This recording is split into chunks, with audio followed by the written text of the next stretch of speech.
Hello guys, bakit kaya nagaganito yung mga wall nila dito sa Jordan? Ayan o, bagong pintura siya. Bakit kaya nagaganon? Ayan, malapit siya sa saksakan, sa socket. Hindi ko alam bakit naggaganito. Pumupulbos siya. Tapos, ayan o. Ayan. Hindi ko alam kung bakit nagkakaganyan ang wall dito. Karamihan ng wall dito sa Jordan ganyan. Ayan guys, so mag-ano siya, walang laman sa loob.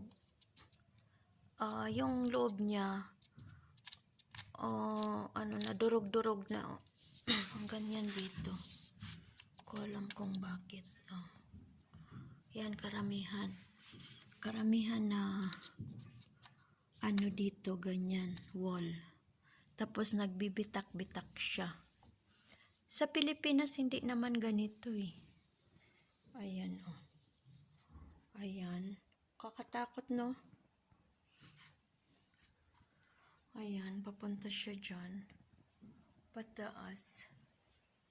Ayan nabibitak-bitak na siya.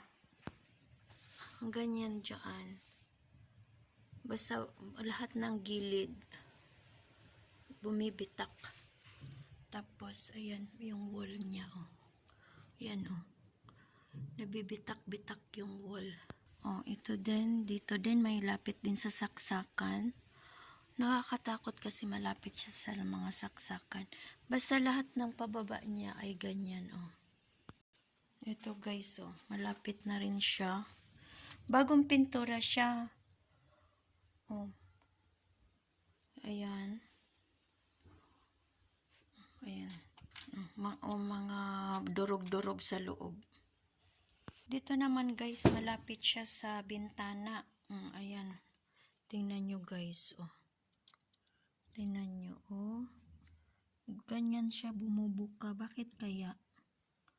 Ayan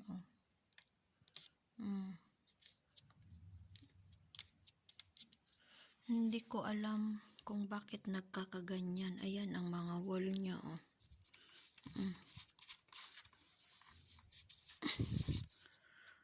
Wala nang laman sa loob. Ayan Kita nyo to guys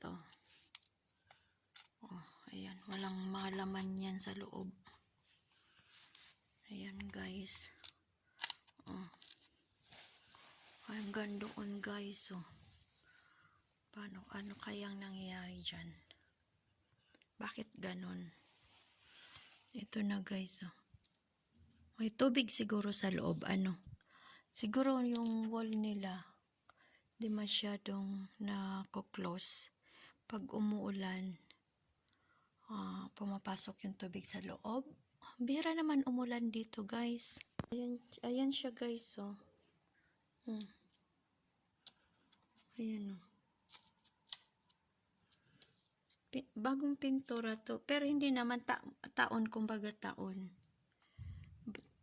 Hindi naman siya as in bagong-bago ngayong taon. Kumbaga pininturahan siya mula nung nila dito. Tumira sila dito 15 years ago. Tapos nagpapintura sila siguro mga 3 years, 4 years ago. Ganun. Basta bagong pintura siya, pero bakit ganyan ang nangyayari? Bintana po siya. Malapit sa bintana.